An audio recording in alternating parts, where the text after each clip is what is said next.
오늘은 7월 24일 월요일입니다.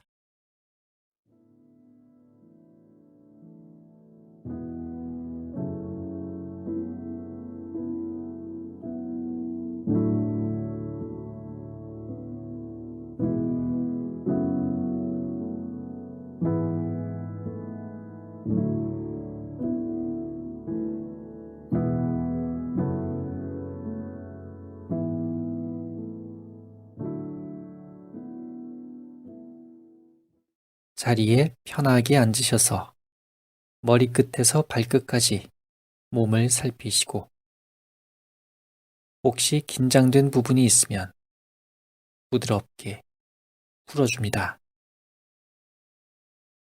이제 하나님께서 사람을 만드실 때 그 코에 생명의 기운을 불어넣으시는 장면을 생각하며 천천히 숨을 들이마십니다. 그리고 잠시 호흡을 멈추면서 하나님의 영이 내 영혼의 가장 깊은 곳에 자리 잡는다고 상상해 보시기 바랍니다.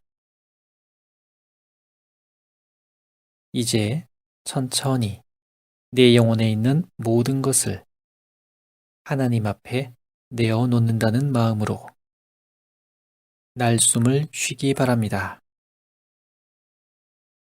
이렇게 서너 차례 천천히 심호흡을 해보시기 바랍니다.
오늘의 성경 말씀은 마태복음서 12장 38절에서 42절입니다.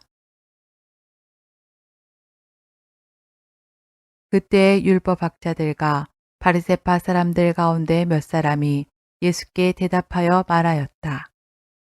선생님, 우리는 선생님에게서 표적을 보았으면 합니다. 예수께서 그들에게 말씀하셨다. 악하고 음란한 세대가 표적을 요구하지만 이 세대는 예언자 요나의 표적밖에는 아무 표적도 받지 못할 것이다. 요나가 사흘낮과 사흘 밤 동안에 큰 물고기 뱃속에 있었던 것과 같이 인자도 사흘낮과 사흘 밤 동안에 땅속에 있을 것이다. 심판 때에 니느의 사람들이 이 세대와 함께 일어나서 이 세대를 정죄할 것이다. 니느의 사람들은 요나의 전도를 듣고 회개하였기 때문이다. 그러나 보아라, 요나보다 더 큰 이가 여기에 있다. 심판 때에 남방 여왕이 이 세대와 함께 일어나서 이 세대를 정죄할 것이다. 그 여왕은 솔로몬의 지혜를 들으려고 땅 끝에서부터 찾아왔기 때문이다. 그러나 보아라, 솔로몬보다 더 큰 이가 여기에 있다.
요나가 우리에게 주는 깨우침은 무엇일까?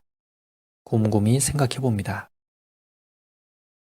누구든 회개하고 하나님께 돌아오면 살려주신다는 사실입니다. 이방인이든 어떤 죄인이든지 상관없이 말이지요. 인자가 이 땅에 오고 사흘 밤낮을 땅 속에 있었던 이유도 그것입니다. 모든 이들이 회개하고 하나님께 돌아와 참된 삶을 살게 하시려는 것입니다. 니느웨 사람들은 요나에게서 어떤 하늘의 표적을 보고 회개한 것이 아니라 살아있는 하나님의 말씀을 듣고 돌이켰습니다. 그런데 율법학자들과 바리새인들은 살아있는 하나님의 말씀인 예수님을 듣지 못하고 다른 표적을 요구하고 있습니다. 당신은 하나님께 어떤 표적을 요구한 적이 있습니까?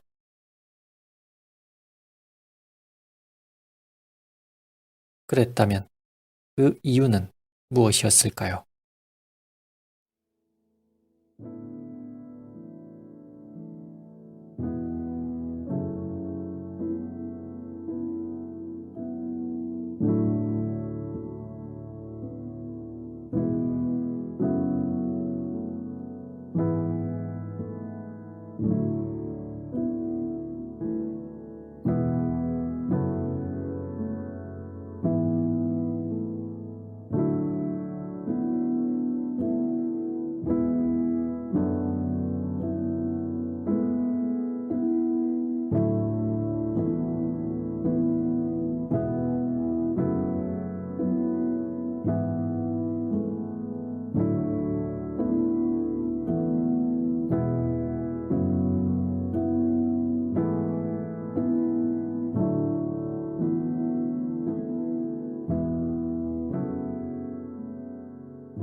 예수께서는 심판 때에 이방인인 니느웨 사람들과 남방 여왕이 와서 이 세대를 정죄할 것이라고 말씀하십니다.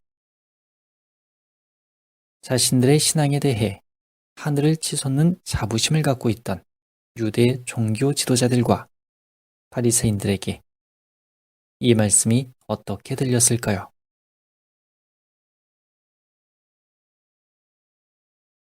예수께서는 수차례 이들에게 회개할 기회를 주었습니다. 하지만 이들은 천국문을 가로막고 자기도 들어가지 않고 들어가려는 사람도 들어가지 못하게 방해하는 역할을 할 뿐입니다. 천국문을 가로막고 있는 그들의 욕망과 나의 욕망이 닮아 있지는 않는지 돌아봅니다.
말씀하시는 예수님의 마음을 헤아리며 다시 말씀을 경청합니다. 그때 율법학자들과 바리새파 사람들 가운데 몇 사람이 예수께 대답하여 말하였다. 선생님, 우리는 선생님에게서 표적을 보았으면 합니다. 예수께서 그들에게 말씀하셨다. 악하고 음란한 세대가 표적을 요구하지만 이 세대는 예언자 요나의 표적밖에는 아무 표적도 받지 못할 것이다.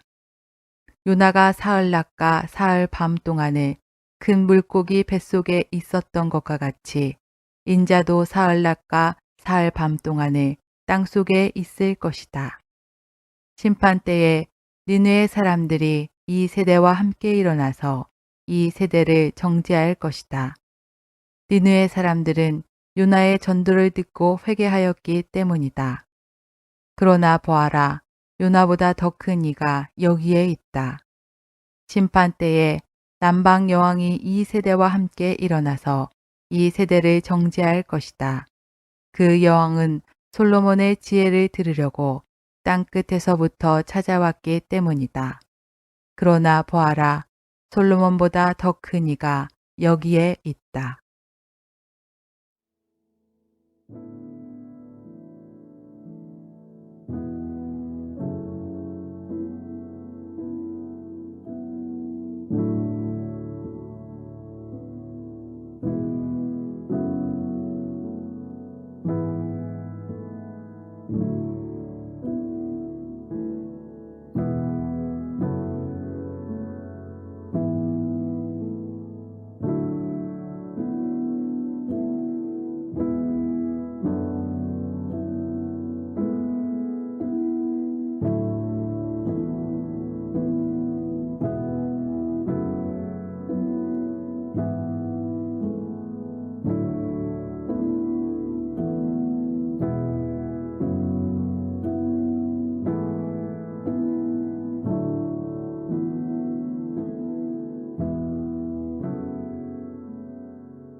하나님 나라에 열망이 있으면서도 아직도 이런저런 표적을 구하며 그 문 앞에서 들어가기를 주저하는 내 모습을 봅니다. 그 공허한 영혼에 은총이 가득하기를. 나를 위해 기도하시는 성령님의 기도에 내 마음을 포기합니다.